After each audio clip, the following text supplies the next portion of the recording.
But not everybody gets a trophy. That only the first place, or all three first places if it keeps going. If you give me a trophy for fourth place, I'm throwing it away. I'm just going to tell you right now. I will break it and walk away.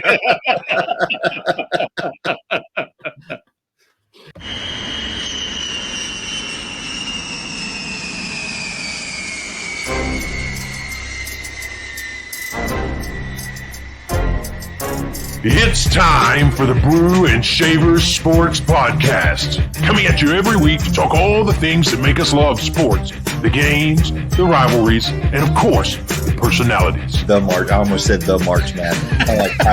I'm going to go to the Walmart. I like indefinite articles, okay?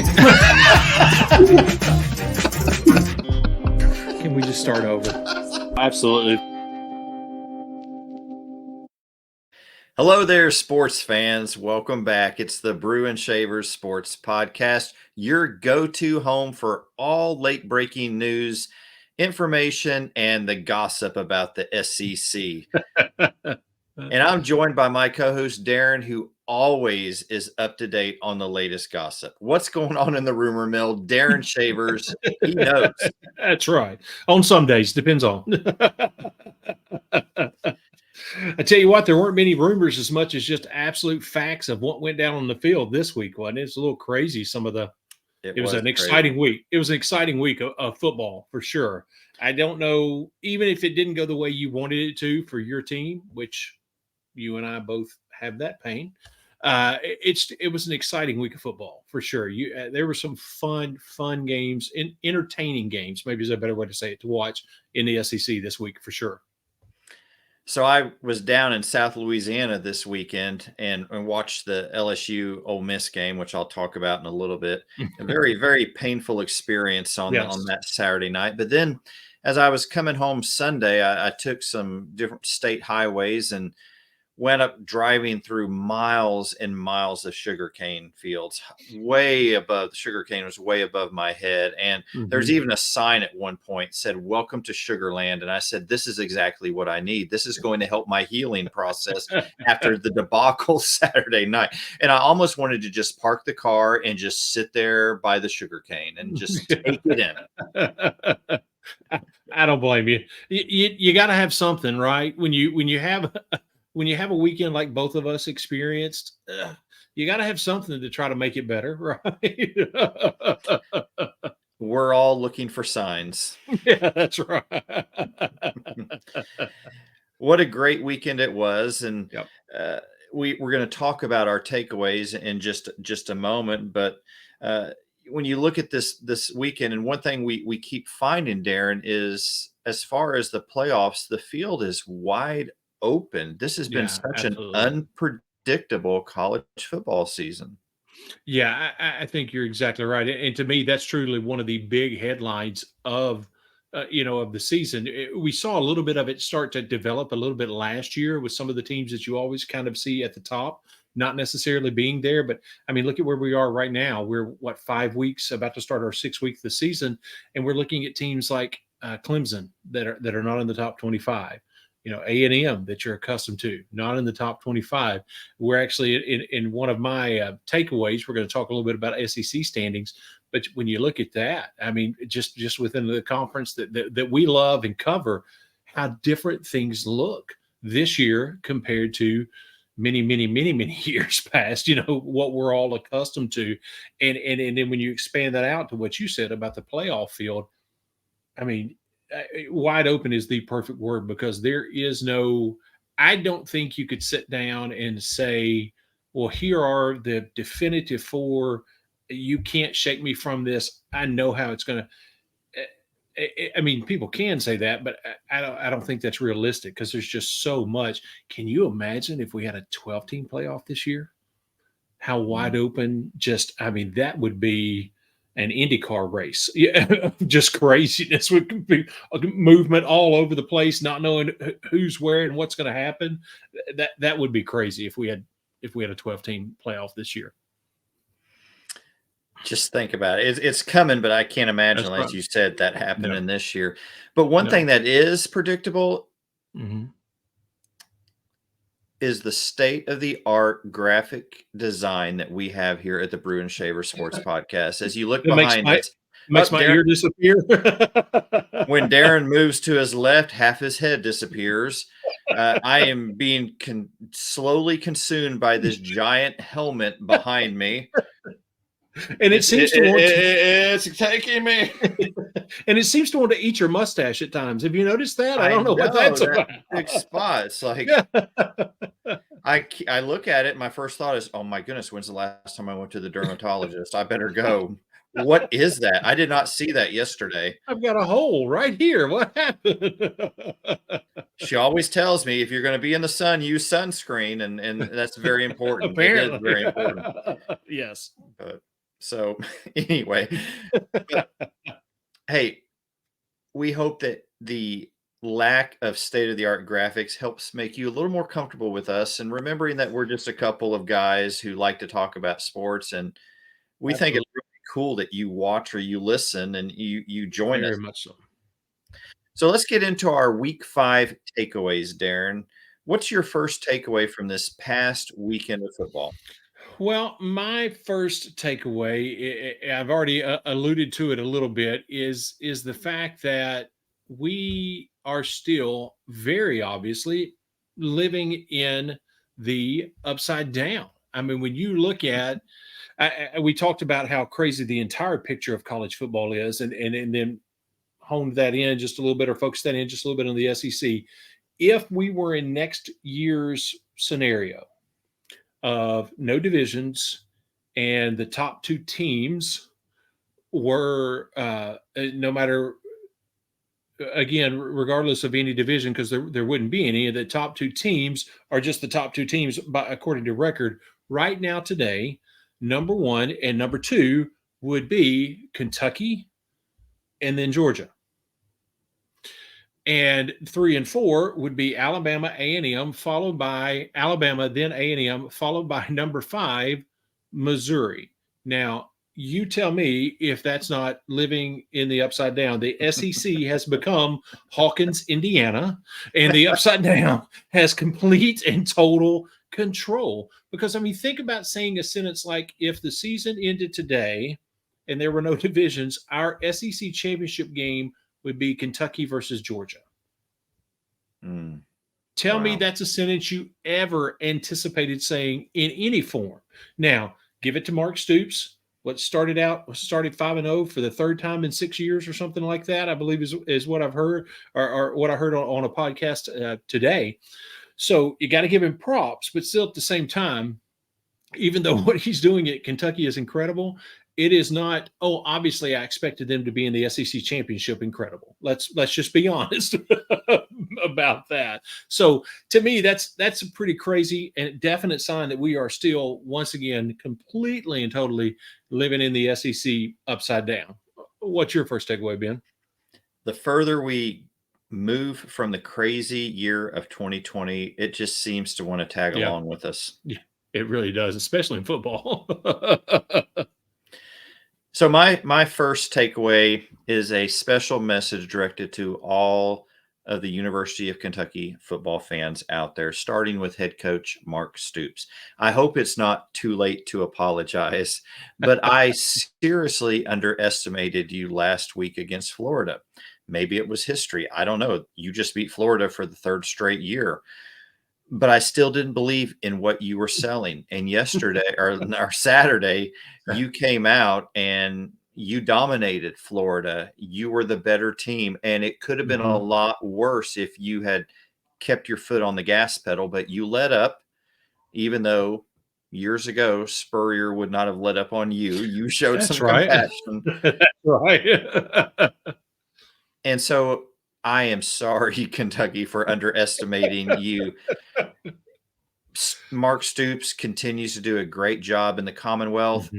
There's a lot of passion up there, and they're heading into Athens for a huge showdown with Georgia. However that goes, you can't deny the strides that Kentucky football has made. Yeah, absolutely. That's a great point. Great takeaway. What's your second takeaway, Darren? Well, speaking of having to apologize, I was very clear a couple of weeks ago when I said Big Game Lane had left the Ole Miss building, and that there was no such thing as Big Game Lane, and he could not win the big game, especially against Alabama, which we still are very clear about that that's the case. But even in games against ranked opponents, he couldn't seem to pull it off. He had a losing record. Well, apparently, what Big Game Lane needed was for Big Game Judkins to show up, and he did. Because not only did, everything we talked about needing to happen for them to win the Alabama game happened in this LSU game.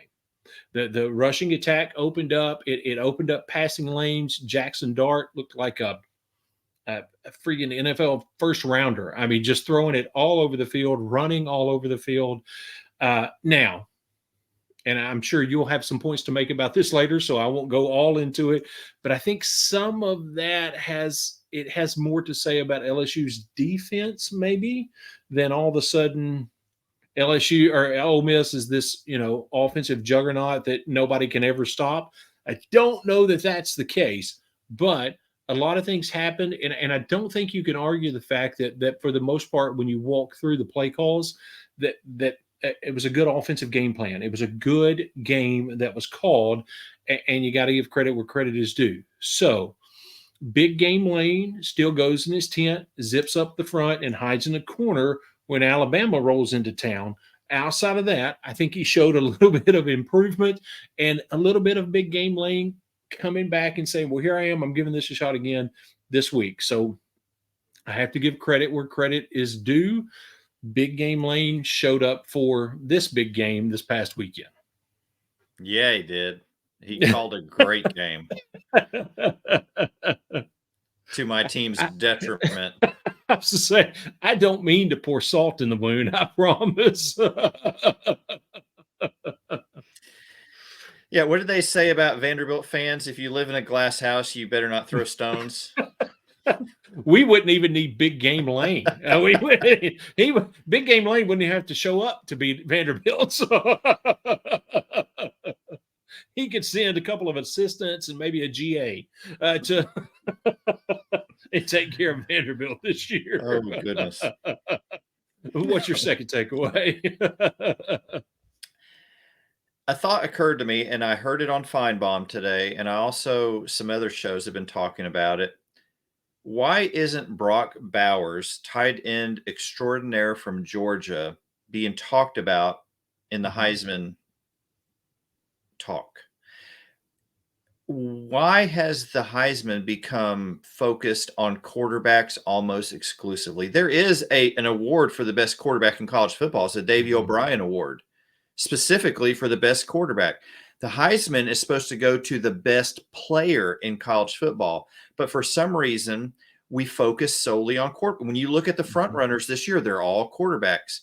But is there anybody who is more important to their team right now than Brock Bowers? Go back to the Auburn game. They were struggling. They've struggled several times in games this year. And Brock Bowers is the guy that always comes up with a big play. Look, he plays tight end.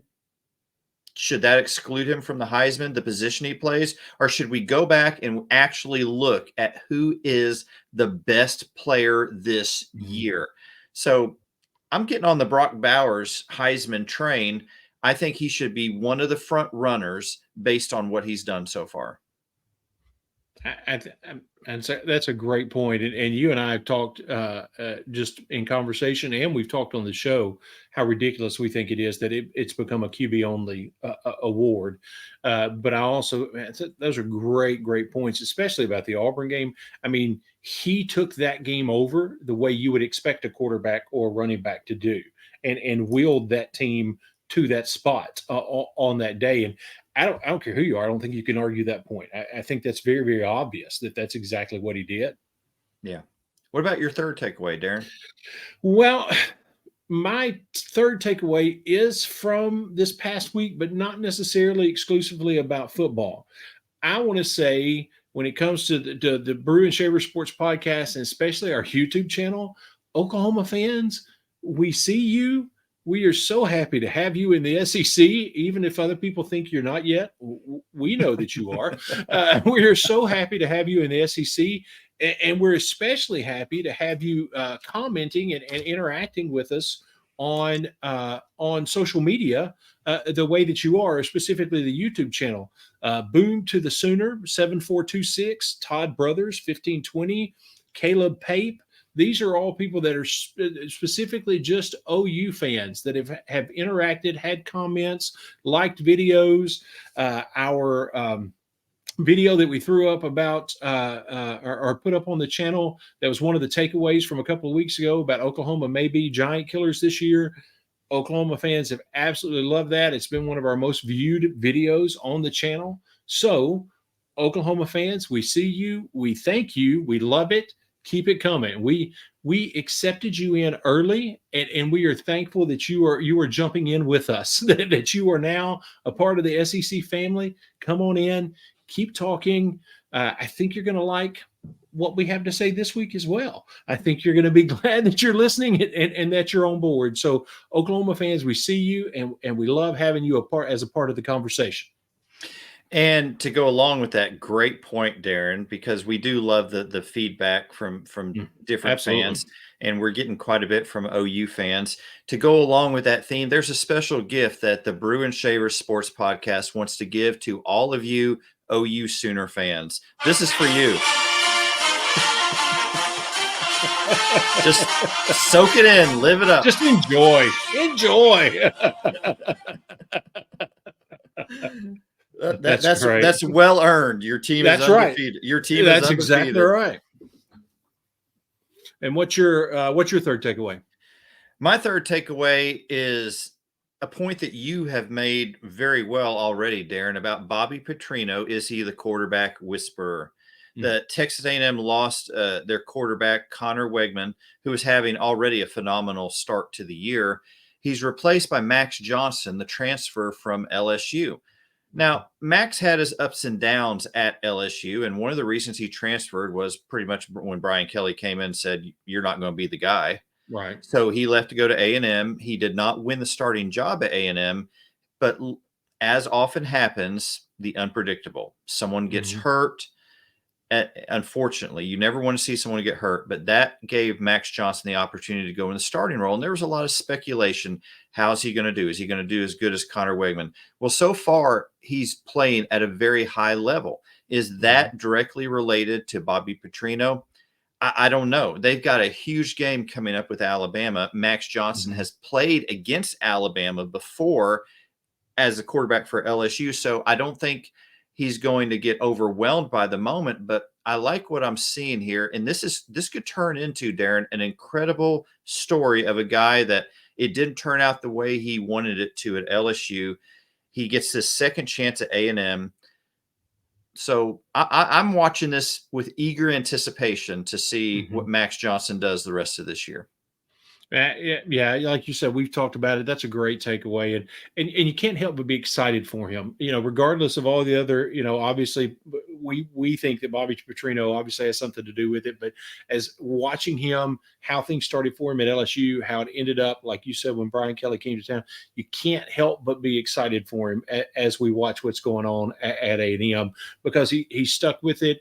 He's put in the work. And here we go with him having this opportunity. So excited for him. It's going to be interesting to watch this weekend for sure. And people taking advantage of the opportunities they're given is really the foundation for this week in sports history. So let's go ahead and take a listen.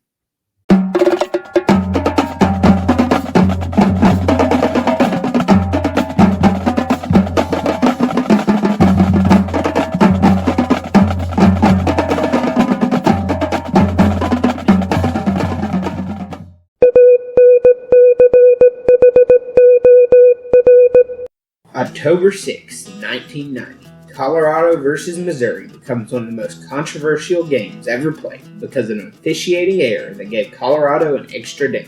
Colorado trailed Missouri 31-27 with no timeouts and 31 seconds left at Missouri's 3-yard line. On first down, Colorado quarterback Charles Johnson spiked the ball to stop the clock. On second down, Eric Bieniemy ran to the right and was stopped. Colorado called a timeout and the chain crew failed to flip the down marker during the timeout. On the next play, the enemy ran the ball again and was stopped short of the goal line. On what should have been the fourth down, but was marked third, Johnson again spiked the ball. This should have been a turnover on downs in the end of the game. On the following play, fourth down according to the marker, but fifth down in reality, Johnson kept the ball and scored. Colorado won 33-31 and went on to share the national title with Georgia Tech. Oh, thank you.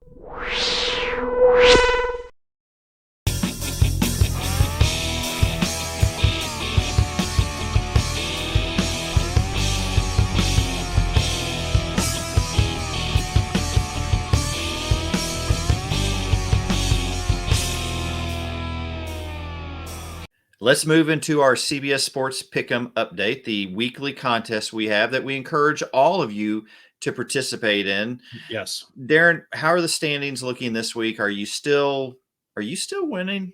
Let's see. Well, would you look there? I am, but not alone. Not alone. Last week, because of the perfect game that Paul pitched, he jumped into a tie for first place. He maintained that this week. And then now Zach has jumped in. He did not throw a perfect game this week, but he did jump right up to make it a three-way tie for first place. And you, sir, are still there, just 1 point behind in what is technically fourth place, but second place. You're still right there at the top. If you're 1 point away in the fourth quarter, you're exactly where the coach wants you to be. You've got a chance to win it. So you're still right there. I'm still ranked higher than the LSU defense. That's very, very. There's got to be a joke somewhere in there about the points as well. But I'm just, again, don't want to pour salt. Don't want to do it. Let's see. What's next? What could be? Oh, that's why you were silent. You were waiting on that, weren't you? Look at that. It's pretty close. I just make it. There's that thing on my lip. Oh my goodness. Oh, I had the same thing happen. I had like half my hand disappear there for a minute. I don't know what's a black hole. We are in the upside down. That's So again, please sign up.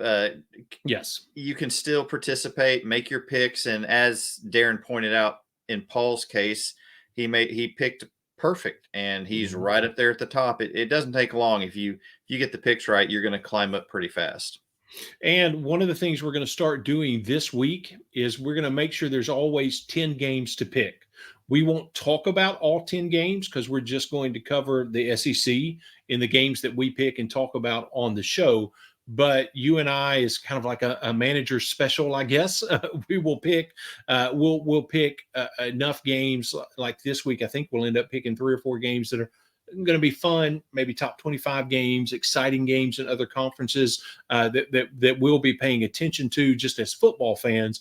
We'll put those on there as well, and those will count. That way, even if you jump in late, you still have a chance. With there being 10 games every week to pick from, you still got a chance to really climb up and make some ground up. So we'll, going forward for the rest of the regular season, we'll have 10 games every single week to pick, even if some of them aren't SEC games. Want to make sure everybody has a chance, right? A lot more fun. That's right. That's right. But not everybody gets a trophy. Only the first place, or all 3 first places if it keeps going. If you give me a trophy for 4th place, I'm throwing it away. I'm just going to tell you right now. I will break it and walk away. Well, let's get into our picks for this week. The 23rd ranked LSU Fighting Tigers, who tumbled quite a bit, are traveling to Missouri to face Eli Drinkwitz. You can't mispronounce his name this week. You can't. His Empire. And, I know we use the Darth Vader music for Eli Drinkwitz, but I'm saying that LSU is going to find a way to get things together. And you know what? There's another part to the story of Star Wars. It's not just Darth Vader. It's also those people that the rebellion. The rebellion. Star Wars is a redemption story, and we're going to right. see it this Saturday. At least I'm hoping, or I may not make the show next week. I don't blame you. I'm going with LSU. How about you, Darren? Well, I tell you, I'm really back and forth on this one. There are two things that from both sides give me pause or scare me a little bit if I'm a fan of either team. Number one, if you're an LSU fan, you can't ignore how, just you talking about nothing more than a strainer that water ran straight through. That's what, from the word go, that's what the LSU defense looked like. You allow 700 yards of total offense, you have to own up to how bad your defense is. So to me, that really, just off of that one thing, that gives Missouri kind of the edge. But then at the same time, even though Missouri's had a good defense this year, they haven't faced Jaden Daniels. They haven't faced somebody that can do what he does and that can make you pay in so many different ways.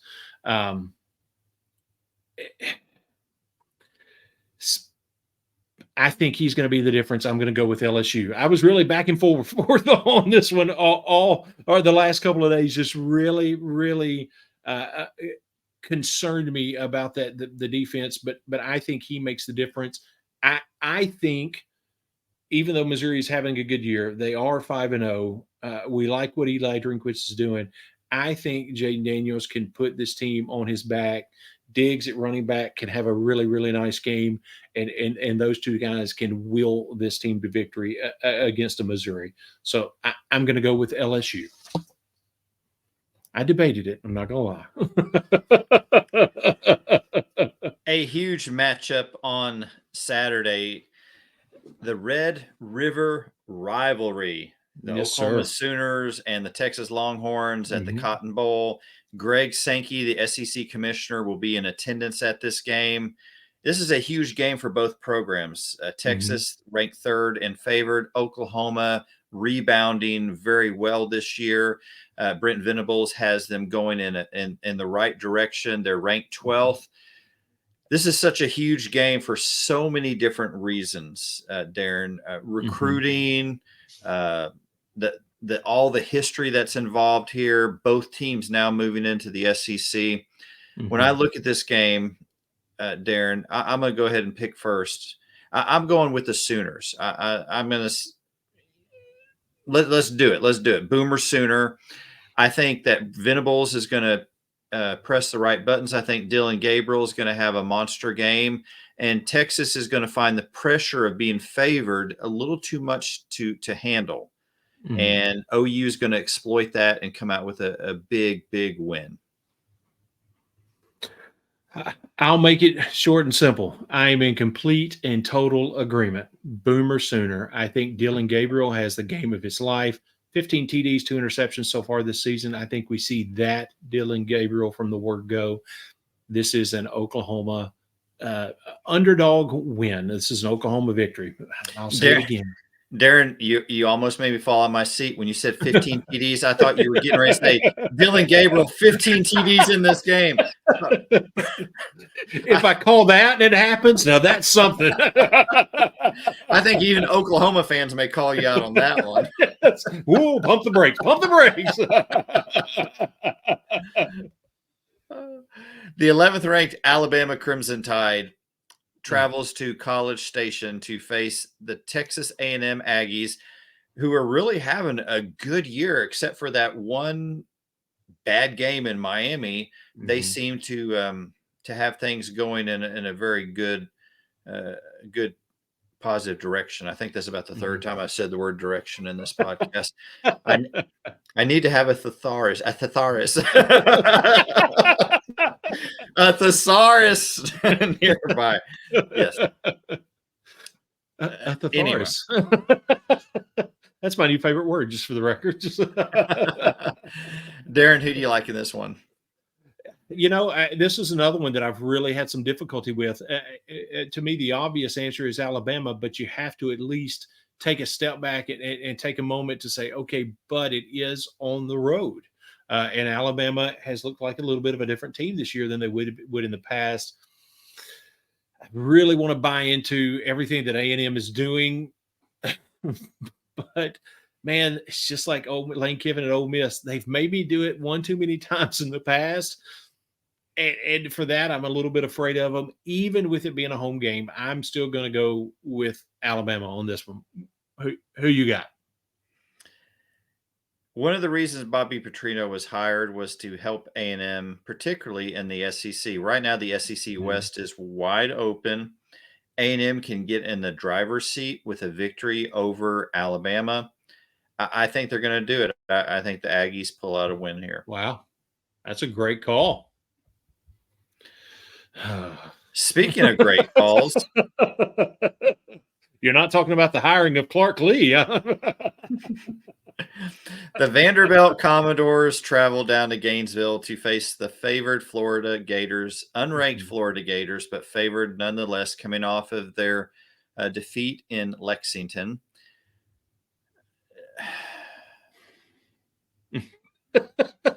Darren, I want to support you and your team. I'm gonna go with the UNLV Gators. I mean the Florida Gators. They might as well be. Does it really matter? I mean, it's just semantics which team it is at this point, and it just no hurt feelings because I agree with you. So no hard feelings.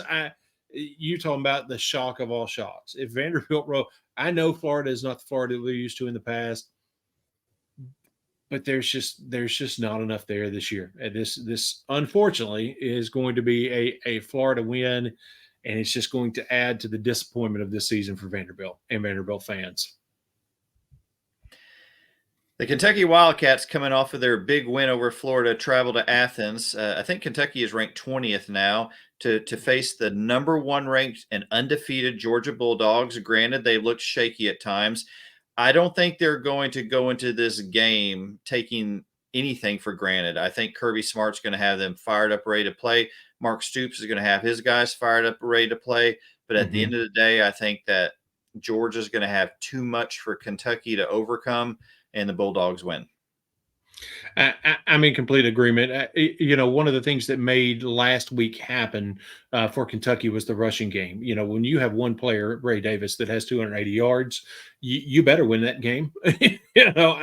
But the other side of that coin is when you look at their passing offense, it still was not there. We have not seen what we expected from their passing offense this year. I think that's going to be an issue. Florida showed a lot of lack of discipline that I don't think Georgia will show, even though this is not the same Georgia we're accustomed to over the last 2 seasons. They're going to be more disciplined than what Florida showed in dealing with a lot of the rush attack and the outside zones and the counter traps and plays like that. Georgia is going to deal with that much more effectively. It would be an incredible story. I think it would have a much higher likelihood if it was in Lexington instead of in Athens. But I agree completely. This is definitely a Georgia win. And that takes us to the Arkansas Razorbacks traveling to Oxford to face the 16th ranked and favored Ole Miss Rebels, coming off of an incredible offensive performance against LSU, a big win last week. Arkansas is stumbling somewhat. Ole Miss, can they keep the momentum going, Darren? Who you have in this one? I think Ole Miss definitely keeps the momentum going. As much as you'd like to see something positive happen for Sam Pittman at this point, that's still a possibility. It's not the first time they've lost 3 or 4 games in a row in his head coaching time and tenure, and then they turned it around and ended up having a decent season. So that's still a possibility, but I don't think the turnaround starts this week. They're already talking about, even in his press conference on Monday, he's talking about making changes on the offensive line, looking at some different things offensively with the scheme.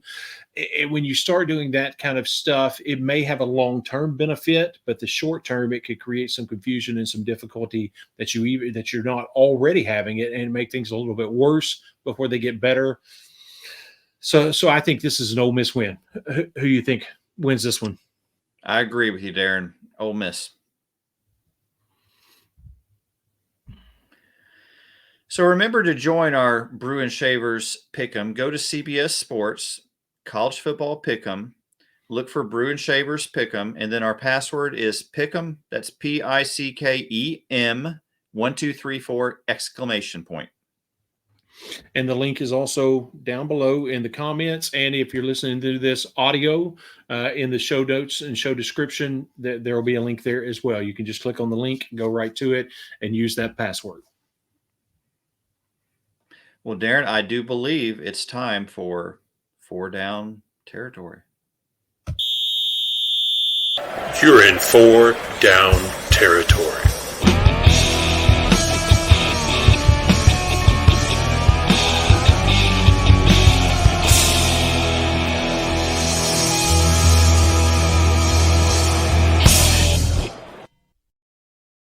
Well, let's jump right in.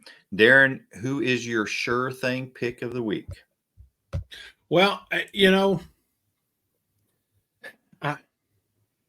think you just have to go with the obvious if you're going to talk about the sure thing. So for me, the sure thing is Georgia. Great as the stories it would be, Georgia over Kentucky is the sure thing for me. How about you, Ben? I'm going to go out and say the sure thing for this week will be the winner of the biggest rivalry game this weekend. And I've been tuning up my voice. I was never asked to be in any kind of musical, but I've been practicing. Oh, Oklahoma, where the wind comes sweeping down the plains. I've got this. Mark it down. The Sooners are going into the Cotton Bowl, and they are going to beat the Texas Longhorns. Can I just say, I absolutely love making an upset pick a sure thing pick. That is magnificent. You talking about, we were talking to the Sooners fans saying, we see you, we hear you. I think the Sooners fans are going to hear you on that one. That's fantastic. How about your upset pick of the week? Well, I'm going to make my upset pick your sure thing pick. How's that? I am. It's exciting to me that this is going to be an SEC game next year. How much fun is that? That the Red River Rivalry is going to be an SEC game next year. So that's super exciting. But I think part of what's going to make it even more exciting next year is how exciting of a game it's going to be, and Oklahoma wins it this year. I think that's going to add even more to it. So I think Oklahoma pulls off the upset, and it's a Boomer Sooner kind of Saturday. How about you? My upset comes with one caveat. As long as Jimbo Fisher can stay off the field, I've got that. I've got the Texas A&M Aggies pulling off the upset at home over the Alabama Crimson Tide. Did you memorize some of your Aggie cheers, or no? You don't. I don't know any of those cheers. Well, there's 19,000 of them. How would you? I don't even know that the people there know them. They just hope somebody close to them does. It's kind of like, have you ever gone to the game where they do their fights or their alma mater or whatever, and you're looking around and does anyone know this? The most known words of any alma mater was like the last 6 words. You guarantee everybody knows the last 6 words, because that's when it gets the loudest. That's when everybody knows. So when my son played football at East Texas Baptist University, we'd go to the games and they'd always do their song, and they're the Tigers, but there was this hand motion. I don't know. I don't even know how they did it. I remember looking over at people like, okay, do I put my index finger here? Where do I put my ring finger? It's totally confusing. Everyone's got their own particular, here's our sign. And I don't know. I never figured it out. I hate to sound like 2 old men, but that's a new thing. I don't remember when I was in high school, and I'm assuming it's the same when you were in high school. We just had a song and we sang it, right? It was the alma mater. You sang it, you got through it. But even when my son in high school, going here locally, everybody had their hands hooked and kicked their foot this way, and I'm just like, just sing. Let's get through it and move on.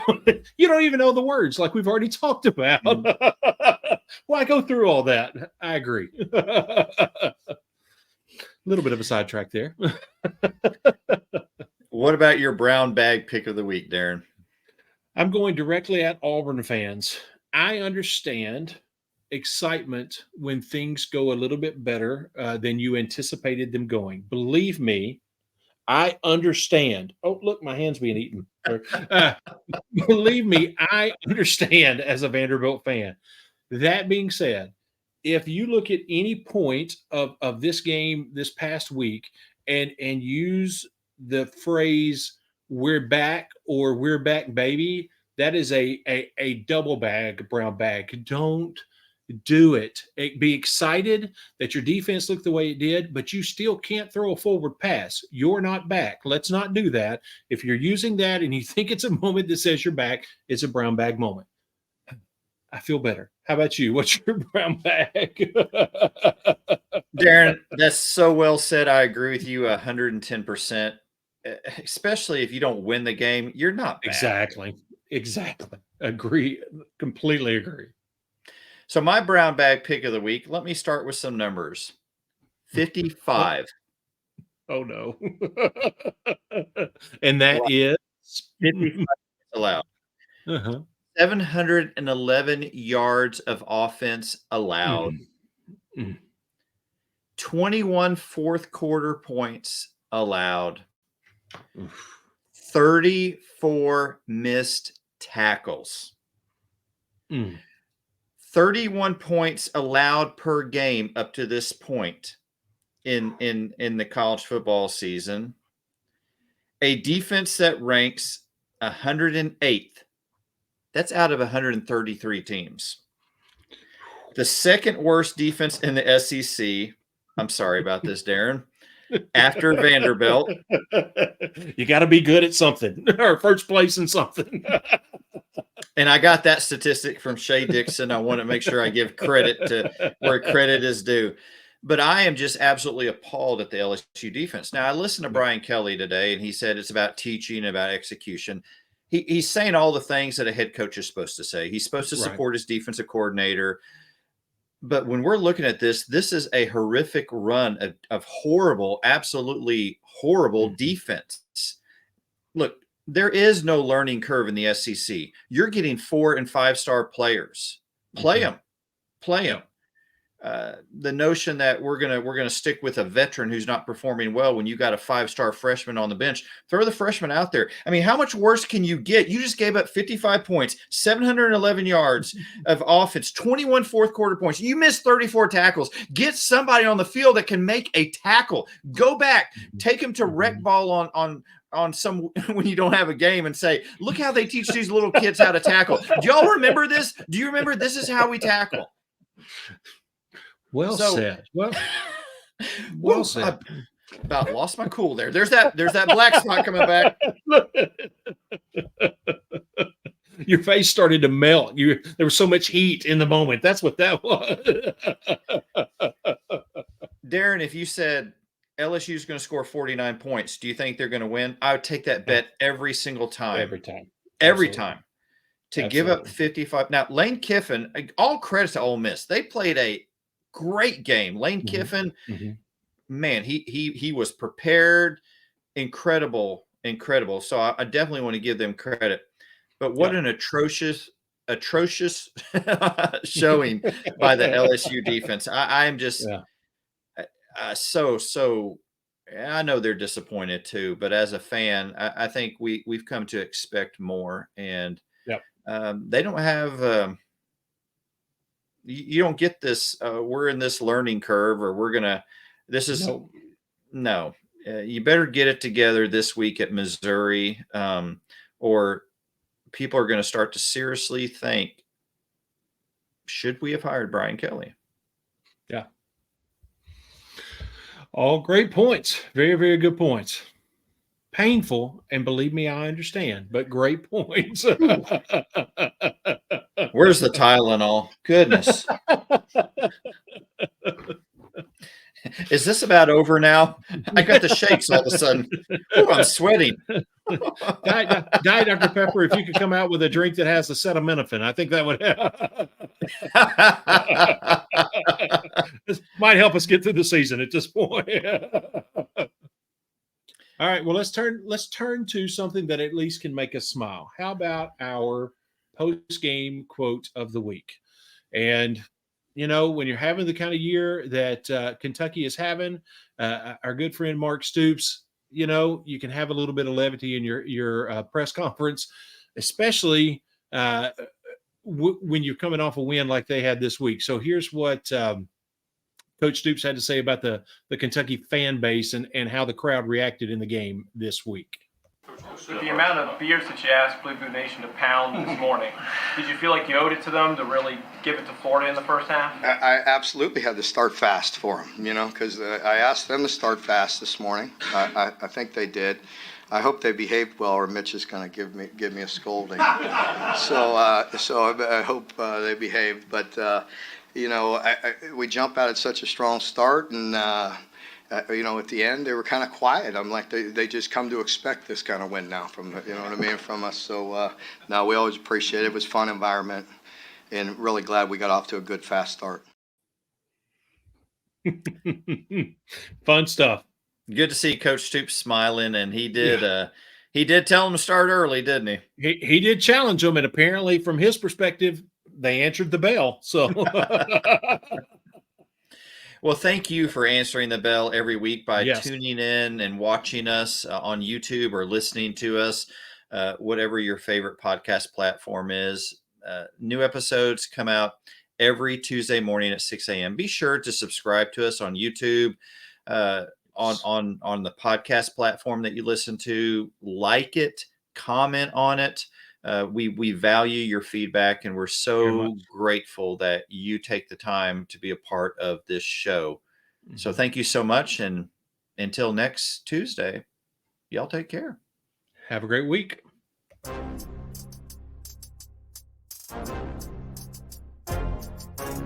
Thank you for making the Brew and Shaver Sports Podcast your go-to sports show. Be sure to subscribe, rate, and review our show if you haven't already. Your feedback is important. Let us know what you think about this week's show. Send an email to brewandshavers@gmail.com or text to our text line, 318-390-3599. We look forward to hearing from you. Thank you again for listening to the Brew and Shaver Sports Podcast. See you next week.